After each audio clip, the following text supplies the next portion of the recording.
आप सभी को जय मसीह की हिंदी बाइबल स्टडी इस चैनल में आप सबका स्वागत है। आज हम लोग एक नए विषय सीखेंगे और आज का विषय है भोर को या सुबह सुबह परमेश्वर के खोज करने या परमेश्वर की उपस्थिति में बैठने के फायदे क्या है। और इस विषय को सीखने के लिए हम लोग मरकुस के सुसमाचार उसका 16वीं अध्याय और 1 से लेकर 8वीं आयत पर हम लोग ध्यान देंगे। इस पद को आप जरूर पढ़ लीजिएगा। इसका सारांश मैं आपको बताना चाहती हूँ। 3 बहनें सुबह भोर को वो लोग कब्र की ओर जा रहे हैं, क्योंकि यीशु मसीह का मृत्यु हुआ था और यीशु मसीह के शरीर को कब्र में रखा गया था और उसी शरीर पर कुछ सुगंधित वस्तु को मलने के लिए ये बहनें जा रहे थे। लेकिन जाते जाते वो लोग आपस में बात कर रहे हैं कि उस कब्र के सामने एक बहुत बड़ा पत्थर है और उस पत्थर को कौन हमारे लिए हटाएगा। इस प्रकार के सोच विचार के साथ ये बहनें उस कब्र की ओर बढ़ रहे हैं और जैसे ही वो लोग कब्र के पास पहुंचे उन्होंने आंख उठाकर देखा तो बड़े हैरान थे, क्योंकि जो पत्थर की बात वो लोग कर रहे थे वो पत्थर पहले से लुढ़का हुआ था। तब ये तीनों बहनें उस कब्र के अंदर चले जाते हैं और अंदर पहुंचने के बाद वो लोग देखते हैं कि एक जवान जो श्वेत कपड़े या सफेद कपड़े पहने हुए बैठा हुआ है और वो इन बहनों से कह रहा है कि यीशु मसीह जिनका मृत्यु उस क्रूस पर हुआ वो अब मरा हुआ नहीं है, वो जी उठा है, इसलिए तुम्हें डरना नहीं है। लेकिन इस बात को लेकर आपको चेलों से कहना है, मतलब ये संदेश को आपको चेलों तक पहुंचाना है। तब ये बहनें बहुत चकित है, साथ में घबराए हुए हैं, वो लोग कांप रहे हैं और वो लोग भागकर चेलों के पास जाते हैं। इस पद को हम लोग पहली आयत से लेकर 8वीं आयत तक हम लोग पढ़ सकते हैं। अब इन आयतों के आधार पर हम लोग ये देखेंगे कि सुबह सुबह परमेश्वर की खोज में रहने वालों के लिए परमेश्वर क्या क्या आशीषों को देता है। हम 16वीं अध्याय और उसकी दूसरी आयत पर हम लोग ध्यान देंगे। वहां पर इस प्रकार लिखा है, सप्ताह के पहले दिन बड़े भोर जब सूरज निकला ही था वे कब्र पर आई। यहाँ पर कुछ वर्ड्स पर हमें फोकस करना है। बड़े भोर को जब सूरज निकला ही था, मतलब जब सूरज निकल ही रहा था, बड़े भोर को। इसी पद को हम यूहन्ना के सुसमाचार उसका 20वीं अध्याय में पढ़ सकते हैं। उसकी पहली आयत में इस प्रकार लिखा है, बड़े भोर को जब अंधेरा था तब ये बहनें निकल गए थे कब्र की ओर जाने के लिए। तो यहाँ पर हम देख सकते हैं कि कुछ बहनें मिलकर ये डिसाइड किया कि चाहे अंधेरा हो लेकिन फिर भी हम लोग भोर को उठकर उस कब्र की ओर जाएंगे जहां पर यीशु का लाश को रखा हुआ है। तब इन बहनों के जीवन में कुछ अद्भुत बात घटी और उन अद्भुत बातों की ओर हम देखेंगे और साथ में अपने जीवन में हम उसको कैसे अप्लाई कर सकते हैं उन विषय पर भी हम ध्यान देंगे। पहली बात जो इन आयतों से हम देख सकते हैं उसका 3रा और 4थी आयत में इस प्रकार लिखा है, और आपस में कहती थी हमारे लिए कब्र के द्वार पर से वो पत्थर कौन लुढ़काएगा। 4थी आयत, जब उन्होंने आंख उठाई तो देखा कि पत्थर लुढ़का हुआ है, वो बहुत ही बड़ा था। इस आयतों के द्वारा हम देख सकते हैं कि यह बहनों के जीवन में एक बहुत बड़ा प्रॉब्लम है। वो लोग जा रहे हैं उस कब्र में सुगंध वस्तु मलने के लिए, लेकिन वो लोग आपस में ये बात कर रहे हैं, हम जा तो रहे हैं इस विषय के लिए लेकिन हम अंदर जा नहीं पाएंगे क्योंकि वहां पर एक बहुत बड़ा पत्थर है और वो कौन हमारे लिए निकालेगा। एक बहुत ही बड़ा असंभव परिस्थिति इन बहनों के सामने है, क्योंकि ये बहनें खुद जानते हैं कि हमारे द्वारा ये पत्थर कभी हिलेगा ही नहीं, तो वो कौन हमारे लिए उस कब्र को खोलेगा। लेकिन फिर भी वो लोग चुप अपने घर पे नहीं बैठे। वो चाहे तो इस प्रकार सोच सकते हैं, बोल सकते हैं कि देखो वहां पर एक बहुत बड़ा पत्थर है, हमारा वहां जाने से कोई फायदा नहीं है, इससे अच्छा भोर को सुबह सुबह उठकर कौन जाएगा वहां पर, हम घर पे बैठे रहें। लेकिन वो बहनों ने इस प्रकार नहीं कहा। वो लोग विश्वास के साथ चले गए और जैसे ही वो लोग कब्र के पास पहुंचे तो उन्होंने देखा कि अपने आप वो पत्थर जो है लुढ़का हुआ है, वो कब्र खुला हुआ है और वो लोग चकित हो गए।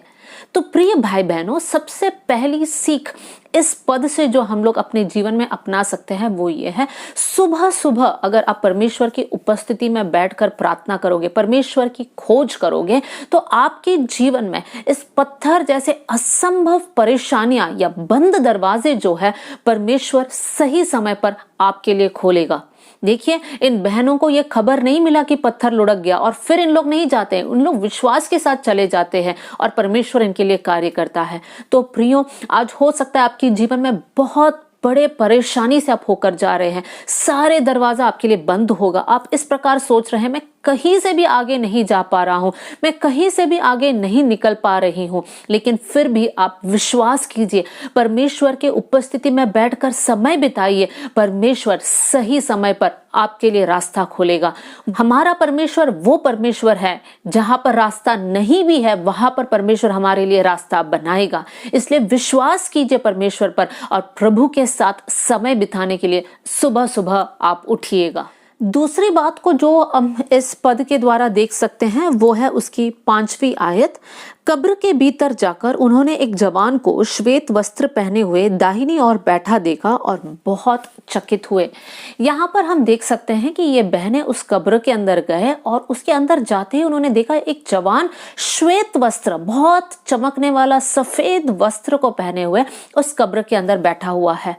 ये बहनें जब भोर को उठकर कब्र की ओर चले गए तब इनके जीवन में इनको आशीष मिला कि वो लोग एक स्वर्गदूत को देख पाए। ये एक साधारण इंसान नहीं था, ये परमेश्वर का एक दूत था जो उस कब्र के अंदर बैठा था, क्योंकि वो जानते थे कि ये बहनें वहां पर पहुंचेंगे। तो प्रियो, दूसरी बड़ी आशीष जो हमारे जीवन में हम पा सकते हैं जब हम सुबह सुबह प्रभु की उपस्थिति में बैठेंगे वो ये है, परमेश्वर हमारी आत्मिक आंखों को खोलेगा। जो साधारण आंखों से जो इंसान नहीं देख पाएंगे वो हम लोग देख पाएंगे, क्योंकि परमेश्वर हमारी आत्मिक आंखों को खोलेगा। तो प्रिय भाई बहनों, अगर आप सुबह सुबह उठकर परमेश्वर की उपस्थिति में बैठकर परमेश्वर के चेहरे को खोजोगे तो परमेश्वर ऐसा चमत्कार आपके जीवन में करेगा कि प्रभु आपकी आत्मिक आंखों को खोल देगा। और जब आपकी आत्मिक आंखें खुल जाएगी तो आप बहुत सारी बातों को देख पाएंगे। परमेश्वर वचन के द्वारा, दर्शनों के द्वारा और भी अन्य अन्य माध्यमों के द्वारा परमेश्वर आपको बताएगा कि कहां पर शैतान आपके लिए एक रुकावट लेकर आ रहा है, कहां पर शैतान आपके परिवार पर हमला करने जा रहा है, कहां पर देश में एक प्रॉब्लम होने जा रहा है। इन सारी बातों को परमेश्वर हमें बताएगा। कब? जब हम ये निर्णय लेंगे कि सुबह सुबह भोर को हम परमेश्वर की उपस्थिति में बैठेंगे और परमेश्वर के चेहरे को हम खोजेंगे। तीसरी बात या तीसरी आशीष जो ये बहनों ने अपने जीवन में पाया है वो उसकी 6वीं आयत में हम पढ़ सकते हैं। 6वीं आयत में इस प्रकार लिखा है, उसने उनसे कहा, चकित मत हो, तुम यीशु नासरी को जो क्रूस पर चढ़ाया गया था ढूंढते हो। वो जी उठा है, यहाँ पर नहीं है। देखो, यही वो स्थान है जहां उन्होंने उसे रखा था। यहाँ पर वो स्वर्गदूत इन बहनों को एक बहुत बड़ा भेद को बताता है और वो ये है, वो यीशु मसीह जो क्रूस पर मरा, जिनका शरीर यहाँ पर रखा हुआ है, वो अब यहाँ पर नहीं है, क्योंकि वो जी उठा है। अब यीशु मसीह मरा हुआ नहीं है, अब यीशु मसीह जिंदा परमेश्वर है। ये भेद की बात पहले यीशु मसीह ने अपने चेलों को बताया था, लेकिन वो लोग इस बात को समझ नहीं पाए थे, किसी ने भी इस बात को नहीं समझा। लेकिन ये भेद की बात सबसे पहले ये बहनें समझ पाई। कौन सी भेद की बात? कि यीशु मसीह जी उठा है। तो प्रिय भाई बहनों, इस पद से हम लोग एक और चीज को देख सकते हैं, वो ये है कि जब आप सुबह सुबह समय निकाल कर परमेश्वर की उपस्थिति में बैठेंगे और प्रार्थना करेंगे, उस समय पर परमेश्वर भेद की बातों को, मिस्ट्रीज को आपके सामने प्रकट करेगा। दानियल के सामने परमेश्वर ने उस भेद की बात प्रकट की जो दूसरे लोग नहीं समझ पाए कि राजा का सपना क्या है, उसका मतलब क्या है। वो भेद परमेश्वर ने दानियल को प्रकट किया, क्योंकि दानियल प्रार्थना करने वाला एक इंसान था। उसी समान आज परमेश्वर आपके जीवन में भी बहुत सारी भेदों को प्रकट करेगा अगर हम परमेश्वर की उपस्थिति में बैठेंगे और परमेश्वर की खोज में लगे रहेंगे।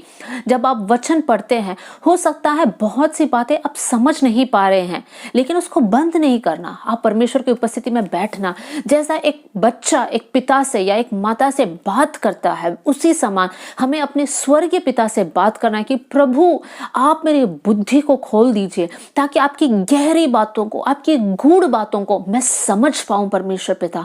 और जब आप दिल से प्रार्थना करेंगे, परमेश्वर जरूर ऐसा कार्य को प्रकट करेगा। यशायाह 45 का 3 में इस प्रकार लिखा है, अंधकार में छिपा हुआ गुप्त स्थानों में घड़ा हुआ धन को दूंगा, जिससे तुम जान लो कि मैं इज़राइल का परमेश्वर हूँ, जो तुझे नाम लेकर बुलाता हूँ। देखिए, यहाँ पर परमेश्वर एक प्रॉमिस इज़राइलियों को देता है और वो ये है, अंधकार में छिपा हुआ, गुप्त स्थानों में गड़ा हुआ धन को परमेश्वर उनको देगा। क्यों ना आज से लेकर हम परमेश्वर के सामने ये प्रार्थना करेंगे, प्रभु बुद्धि का एक वरदान हमें देना, ताकि गुप्त बातों को हम समझ पाए, छिपी हुई बातों को हम समझ पाए। हम प्रभु के बच्चे हैं, हम बड़े हक के साथ प्रभु से मांग सकते हैं, और परमेश्वर इंतजार भी कर रहा है कि मैं अपने बच्चों को ये आशीष को दूं। लेकिन दिक्कत यह है कि हम में से बहुत से लोग प्रभु की उपस्थिति में बैठकर जैसे प्रार्थना करना है वैसे प्रार्थना नहीं कर रहे हैं। हमारे लिए हो सकता है प्रार्थना 2 मिनट का है, हमारे लिए हो सकता है प्रार्थना 1 मिनट का है, और वो भी सिर्फ नाम के लिए हम प्रार्थना कर रहे हैं। वैसा हमारे जीवन में नहीं होना है। परमेश्वर ने बड़ी बड़ी आशीषों को उनके लिए रखा है जो परमेश्वर की उपस्थिति में बैठकर दिल खोलकर परमेश्वर से बात करेंगे। तो प्रियो, क्या आज आप वो डिसीजन ले सकते हैं कि सुबह सुबह हम उठकर प्रभु के सामने हम प्रार्थना करेंगे? चौथी आशीष को हम उसकी 7वीं आयत में पढ़ सकते हैं, जहां पर लिखा है, परंतु तुम जाओ और उसके चेले और पतरस से कहो कि वो तुमसे पहले गलील को जाएगा, जैसा उसने तुमसे कहा था तुम वैसे ही वही उसे देखोगे। देखिए, इस आयत में हम लोग ये देख सकते हैं कि स्वर्गदूत उन बहनों से कह रहे हैं कि तुम जाओ, चेलों के पास जाओ और उनसे कहो ये बात को कि यीशु मसीह जी उठा है। देखिए प्रियो, ये बहनें भोर को उठकर उस कब्र की ओर गए।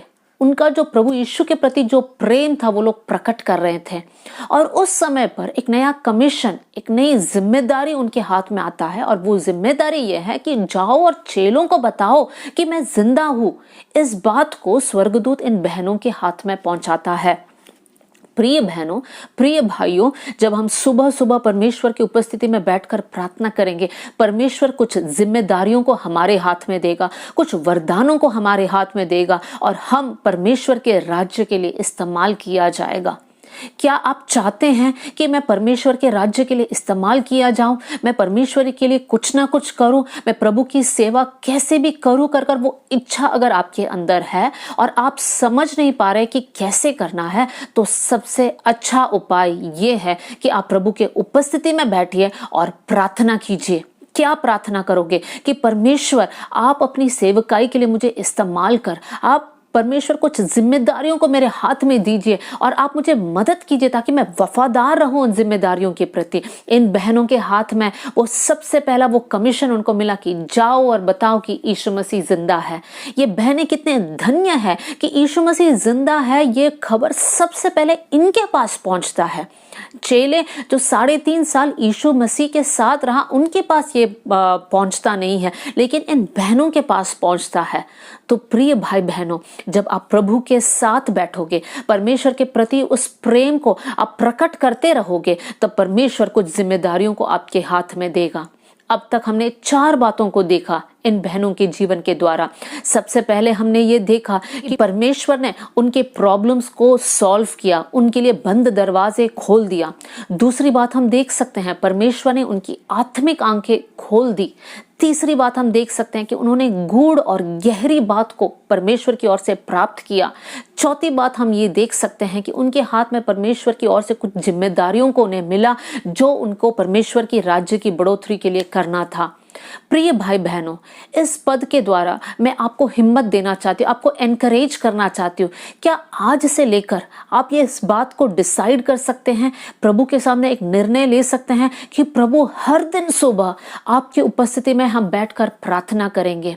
प्रियो, आपके लिए सुबह कब है? सबके लिए अलग अलग समय होगा। कुछ के लिए 4 बजे होगा, कुछ के लिए 4:30, 5, 5:30, 6, जैसे आपकी सुविधा है वैसे उठिए आप सुबह। और कितना समय बिताना है वो भी आपके ऊपर है, चाहे तो 20 मिनट आप प्रभु की उपस्थिति में बैठिए, या 30 मिनट, या 1 घंटा, जैसे और जितना आपसे होता है आप उतने समय परमेश्वर की उपस्थिति में बैठिए। और जब भी आप बैठोगे, जैसे हर दिन आप बैठोगे, आपको एक चीज का याद रखना है, उस सुबह का समय आपकी जरूरतों को परमेश्वर से मत भूलना। परमेश्वर से ये नहीं कहना, प्रभु मुझे नौकरी चाहिए, प्रभु मुझे गाड़ी चाहिए, प्रभु मेरे बच्चों की शादी होना, ये सारी बातों को आप मत कहना। लेकिन वो सुबह का समय पर आप अपना प्रेम को प्रभु के प्रति आप जाहिर कर लीजिए। अब प्रभु से कहे, प्रभु मैं आपकी बेटी हूँ, मैं आपका बेटा हूँ, परमेश्वर आपने मुझे खरीद लिया, मैं आपसे बहुत प्रेम करती हूँ प्रभु जी, आपकी उपस्थिति से मुझे भर दीजिए परमेश्वर पिता। इस प्रकार की एक बातचीत आप करते रहिए। साथ में कुछ गीतों को गा सकते हैं, परमेश्वर की आराधना कर सकते हैं, परमेश्वर की महिमा तारीफ को आप कर सकते हैं। और जब आप इस प्रकार प्रभु की उपस्थिति में बैठकर दिल खोलकर अपना प्रेम को परमेश्वर के प्रति कितना है वो बताओगे, परमेश्वर कुछ कुछ वरदानों से आपको भर देगा। प्रभु आपकी आत्मिक आंखों को खोल देगा। फिर उसके बाद जब आप बाइबल पढ़ोगे, आप साधारण इंसान जैसे नहीं रहोगे, परमेश्वर आपकी आंखों को खोल देगा और आप गहरी गहरी बातों को आप प्राप्त करेंगे। आपका मन आनंद से भर जाएगा, आप उछलने लगोगे और परमेश्वर के राज्य के लिए आप इस्तेमाल किए जाओगे। इतना ही नहीं, जीवन में आने वाला हर एक संकट को, हर एक बंद दरवाजे को परमेश्वर आपके लिए उसको हटा देगा। परमेश्वर नए रास्तों को खोलेगा, क्योंकि परमेश्वर अपना प्रेम करने वालों के लिए कुछ भी रोक कर नहीं रखेगा। कोई भी आशीष प्रभु आपके जीवन से रोक कर नहीं रखेगा, क्योंकि परमेश्वर आपसे बहुत प्रेम करता है। तो हमारे जीवन में आत्मिक आशीषों को या संसारिक आशीषों को हम क्यों अनुभव नहीं कर पा रहे हैं? क्योंकि हम खुद अपना समय हम प्रभु को नहीं दे रहे हैं, अपना प्रेम को हम जाहिर नहीं कर रहे हैं। हमारा प्रेम और भी अलग अलग बातों की ओर भट गया है। लेकिन आज हम लोग वापस अपना पहला प्रेम में हम आएंगे। हम प्रभु से कहेंगे, प्रभु हम आपसे बहुत प्रेम करते हैं, आपके साथ समय बिताना चाहते हैं। प्रभु ऐसा अनुग्रह, ऐसे कृपा हमारे जीवन में करना प्रभु जी, ताकि हम सुबह उठ पाए। प्रियो, अगर आप प्रार्थना कर कर सोएंगे कि प्रभु मुझे सुबह इस समय पर उठाना, 100% परमेश्वर उसी समय पर आपकी आंखों को खोल देगा और आप परमेश्वर की उपस्थिति में बैठकर प्रार्थना कर सकते हैं।